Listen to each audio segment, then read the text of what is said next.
Au XVIe siècle, pour aller de Pérou en Colombie, les galions passaient par Séville en Espagne.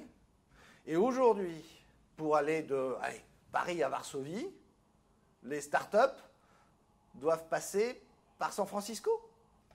Aujourd'hui, à San Francisco, il se passe des choses. Il se passe des choses avec un modèle américain où les fonds d'investissement, ils investissent, ils parient sur plein de startups. Il y en a une qui explose et derrière, ils pensent faire une vague, une wave, où ils vont tout ramasser sur le passage mondial, où ils vont faire le marché américain, l'européen et peut-être les Chinois. C'est un modèle américain. Il marche. On voit que sur un certain nombre de startups, ça donnait des bons résultats. La start-up chinoise ou l'écosystème chinois, il est différent. C'est plus étatique, c'est plus la culture est différente. On n'a pas de modèle européen. On n'a pas un modèle où on peut dire on va faire comme cette boîte-là, on va faire du coup ces premières étapes, etc. Et je pense que quelque part, OVH, avec son histoire, il peut servir d'inspiration à créer ces modèles européens, à dire comment on peut rester indépendant, comment on peut rester européen avec nos valeurs et continuer à croître et se battre vis-à-vis des Américains et Chinois.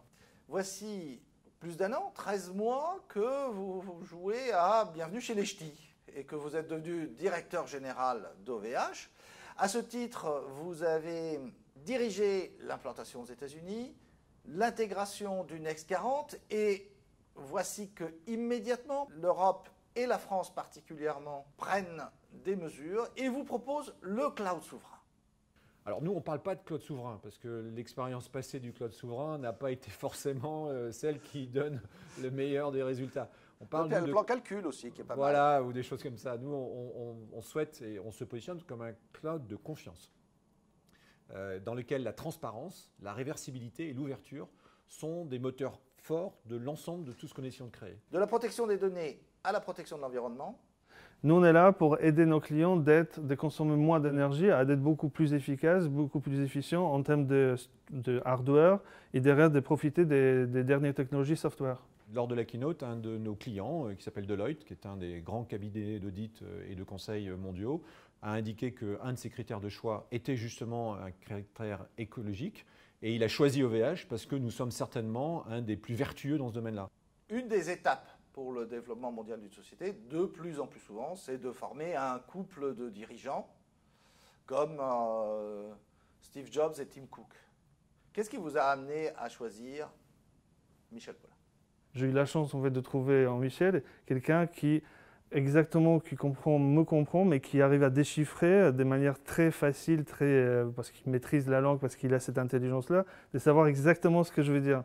Moi, avec je suis né en Pologne, donc j'ai un peu parfois difficulté d'exprimer exactement l'idée que je veux, et puis je suis plus dans l'abstraction. On choisit son directeur général, mais choisit-on également son président? Comment est-ce qu'on monte un couple de travail avec un vrai geek comme Octave Klaba? Non, mais bien sûr qu'il faut choisir, parce qu'il faut, pour que ça marche, qu'il y ait une fusion, une adéquation sur les valeurs. OVH a une culture extrêmement forte. C'est une des clés du succès. C'est ça qui va faire que nous puissions avoir des valeurs dans l'ensemble des équipes communes. Et si le directeur général et le président ne sont pas alignés sur ce sujet-là, ça ne peut pas marcher. Et j'ai la grande chance d'avoir découvert quelqu'un qui est un humaniste, qui a une vision extrêmement forte technologique, mais aussi de culture dans laquelle nous pensons que ça fait la différence. Et en tout cas, c'est pour ça que moi, je m'amuse beaucoup chez OVH Cloud.